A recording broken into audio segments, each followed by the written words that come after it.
Hi everyone, we are very privileged to get insights from two gentlemen here. What I've got here on my right is Cheah, who owns a Paramount Speed Shop. He is the one who actually developed this turbo kit, so we're going to hear a lot from the technical side of him with regards to this conversion. We have got the owner of this car, who is Amos, who is going to be sharing his experience from the owner's point of view before and after he owned this conversion kit. We're going to be asking him as well, why does he want to spend money to do this conversion kit? What was his reason? Why did he do it? And is he going to enjoy it now? Or was there some sort of regret? So let's see what he has to say about this car. So hang in there. It's going to be a very informative video, and we like to share with you, just in case that you also have this thought about having to turbocharge your Lotus Elise S2 having the 1ZZ engine. All right. So gentlemen, thank you for this opportunity to be able to talk to you. So I know you have told me that you are very happy about this car, but we just want to zero in as to why are you so happy about this conversion kit? So Cheah has been servicing my car since day one that I bought it. Right. I'm happy with the car, except that the 1.8 Altis 1ZZ engine is pretty lethargic. Yes. I like to drive in a Ulu. I'm not very fast, but I want to overtake slow cars in the single lane. So I talked to Cheah. All right, Cheah was Lamborghini racing technical support. Right. So he's technically sound and he's very experienced with Lotuses, as you can see in this workshop. Then Cheah proposed to me to get this ECU Master and TDO4 ECU Master, ECU and the TDO4 turbo kit, and magically it transformed this car. If you don't drive very fast, and normally it's just like you're driving the ordinary Elise. Very easy to drive. But once you step on the throttle and the turbos kicks in, it is addictive, I would say. All right. I own 3 turbocharged cars. I have a WRX and also BMW 328 M Sport, the F30 version. So all the 3s are turbocharged. But I find that the Elise is the most responsive. Alright, unlike the WRX, it has got some turbo lag. And 328 is very responsive, but you will never feel the lightness, the agility of the Elise. So if you will take on a winding road, I would say that the most fun car to drive. Especially now it's turbocharged, it gives you the confidence to overtake, and it responds extremely well. What Amos is actually trying to say is that this car actually has got the best of the lot compared to his WRX and his BMW 328. So owners out there, you can refute him, okay, if you feel that your BMW or WRX is better. One more thing to add, alright, you can hear the turbo intake sound. Very nice, alright. And also Cheah uses this works engineering blow-off valve. Also it's very pleasant to the ears. Listen to the turbocharged engine, is really music to my ears. Okay, so you can see there's no sign of regret from him. Okay, let's move on to the technical side a little bit. And I'm going to ask Cheah right now, how long did the process took, in terms of drawing up the kit? And then I'd like him to take us through the steps into developing this kit up to where it is today right now. Yeah, Cheah? Yeah, okay. This is, to be honest with you, this is our first kit. Right. And we wanted to make something that, for example, if he wants to go back to a stock 1ZZ engine, probably because if he eventually wants to move back to stock or sell or whatever not, we can easily do that. Yes. So the whole kit is customized in terms from the exhaust manifold, the turbo manifold, to the intakes and so on. Right. All right. Everything can be just transferred back again. Right. All right. So that planning stage took quite some time for us, and also choosing the right ECU, the right turbo. All right, because he according to him, he did not want an all-out horsepower car. Yeah. All right, but not he Amos, wants, I think. Yeah, he wants more drivability. He enjoys. He's a drop the top guy. Yeah, he enjoys the twisties a lot, right? and because of that, you want a lot of response and a lot of torque. Right. Right. So we had to look into something in that line. Right. All right. In terms of horsepower, we're not pulling a lot of horsepower, but we have increased the torque quite significantly. Yeah, okay, let's talk Right. about horsepower right now, okay? Yeah. I drive a 1ZZ as well. Okay, on the wheels probably we'll be getting close to 120 if we do dyno rate, yeah? So right now on this car, how much horsepower are we looking at on the wheel? On wheel, we've not gained a lot of Okay. horsepower. We've only managed up to about 156 because we have limit the boost down to 0.5 Right. bar. Oh, that's low. Yeah, that's low. Simply because we're only running a 300cc injector, all right, in this car. Right. So actually our target was 180 on wheel, all right. So but I only managed to find a 300cc injector at that point of time. So after tuning it with the 300cc injector, we came up with about 156 horsepower on wheel. Right. I told Amos, I said, why don't you drive it first? I'll look for the 550cc injectors. Yeah. All right. After 2 days, he came back and says, I'm happy with the car. He looks like he's happy. I don't need more. I mean, I took it down to Uluyam, and it's got the right response that I need. It's got the right pull that I need. And let's forget about the 180. And to be honest, initially I felt a bit, Not satisfied. yeah, not okay. satisfied, right? But then again, it's good to know that he's enjoying the car. Yeah, I think you know? happy customer is more important than what your dream is. Correct. Yeah, the top has increased to over 200 Newton meters already right now. Wow. I think stock is around 170, 180, Yep. or a little bit less than that as well. Yeah. So right. So top has increased.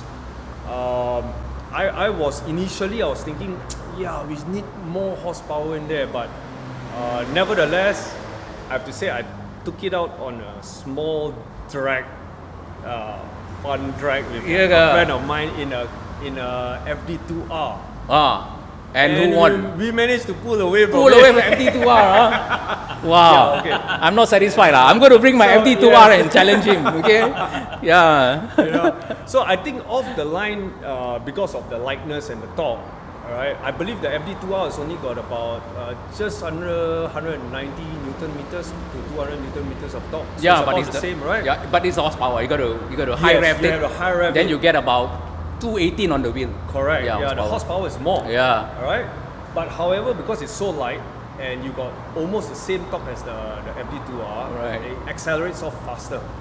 Okay. Right, it accelerates off Right. faster. But yes, of course, at the top end of You lose out a little bit. yes, for sure. That's right. You know? Yeah. But So the right last now- 20 meters, I should be able to take you now. Maybe No, it is I- long enough, right? It is long enough. I don't drive very fast and I don't track.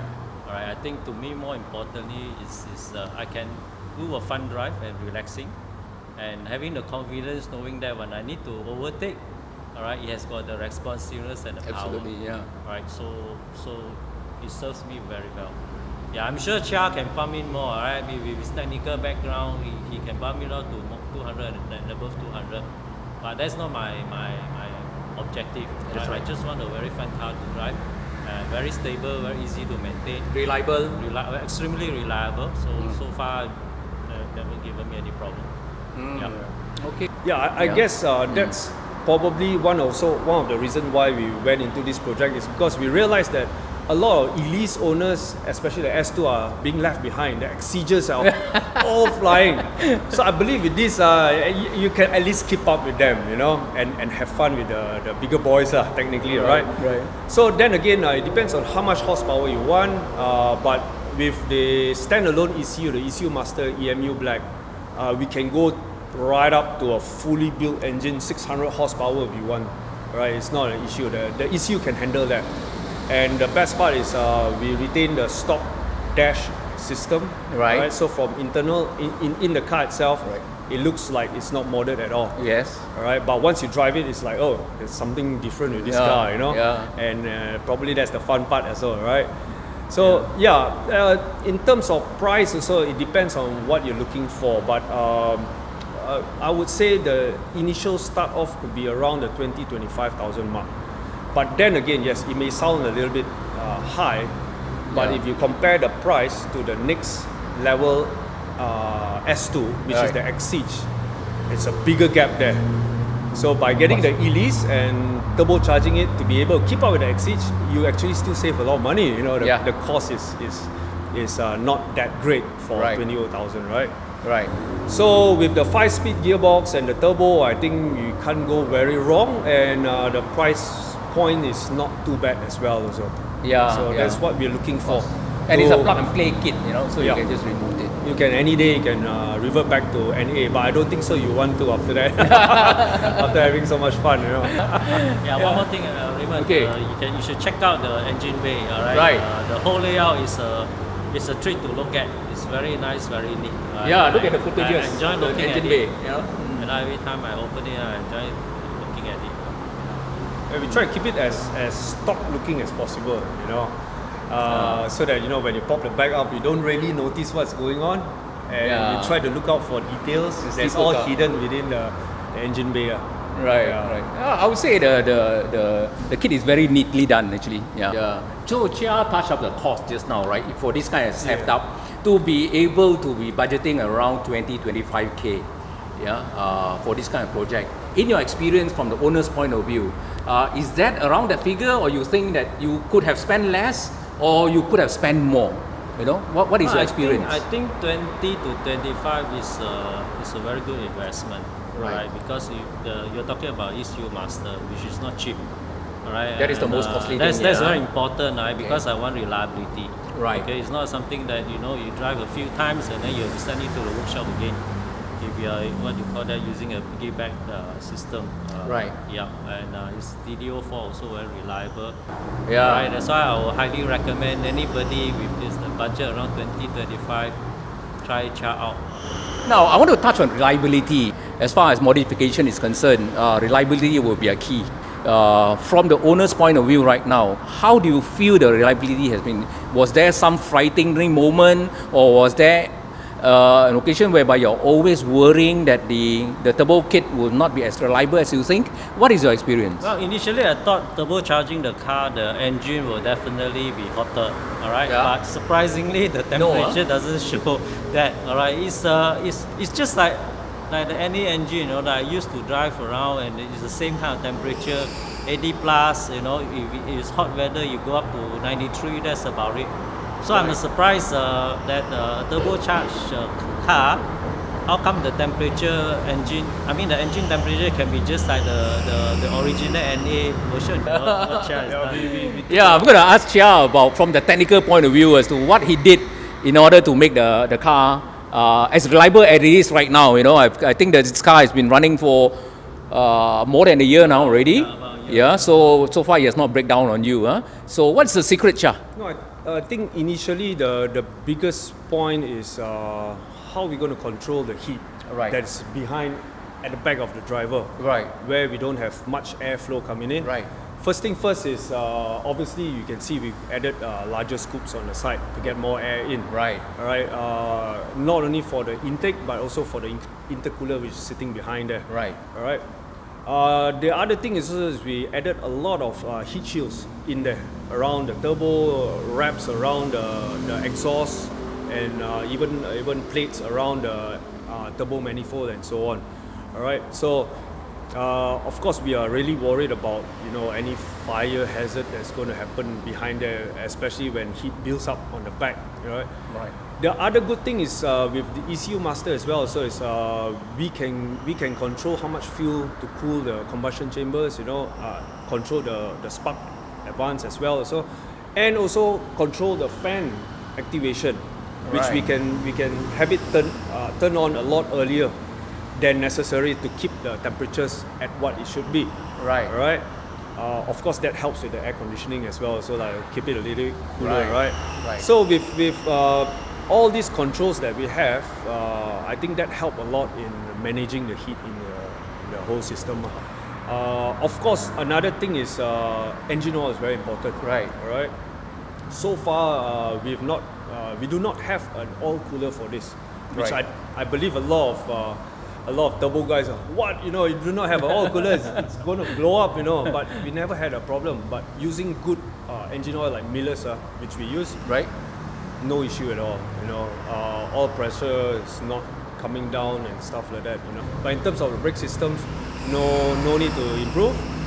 The dampers, we have revolved it slightly just to have it a little bit more stiff. Right. But it depends also. If you're planning to do more track days, then probably an upgrade in the whole suspension system will be necessary.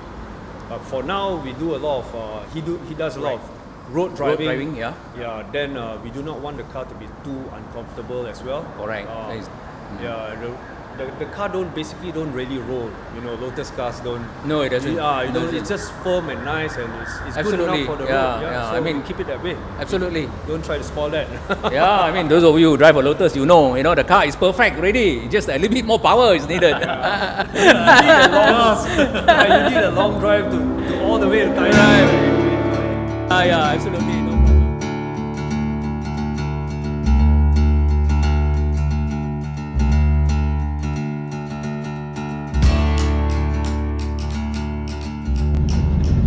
Here we are on the right with Cheah. Let's see and get some comments from him. Yeah, so I guess right now you can feel the slow speed drivability. That's right. Of the car. It doesn't feel that there's any... Right? But I think what's more fun is when I open up the throttle, then Yeah. you know the experience of the turbo. The turbo and with the blow up. I think it's more when the turbo starts spooling and you hear that spool. Okay. That's where you have more fun. Okay, so right now we are making a U-turn. Yeah. We are on the first gear right now. So I'm going to go on a moderate speed now. Okay. Alright. And then when I switch on. Wow.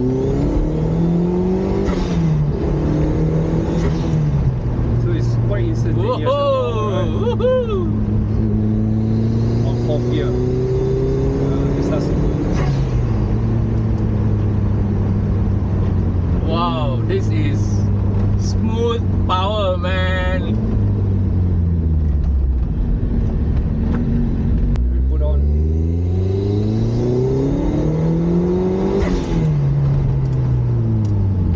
Very nice, very nice.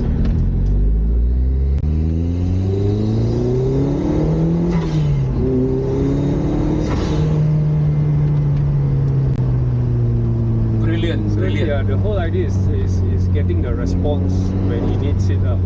So even like now low speed, and when you request for power, it comes Yeah. a bit and I start to request for power. Yeah.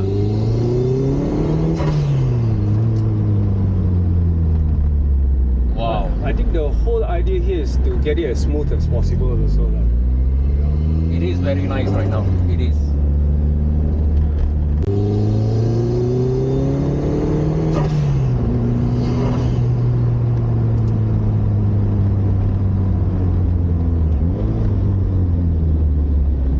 I think what is fun is, what is addictive is the spool of the turbo, the blow off valve. That's right. Just want to make you drive more and more. Yeah, absolutely. Just put on the gas and keep going.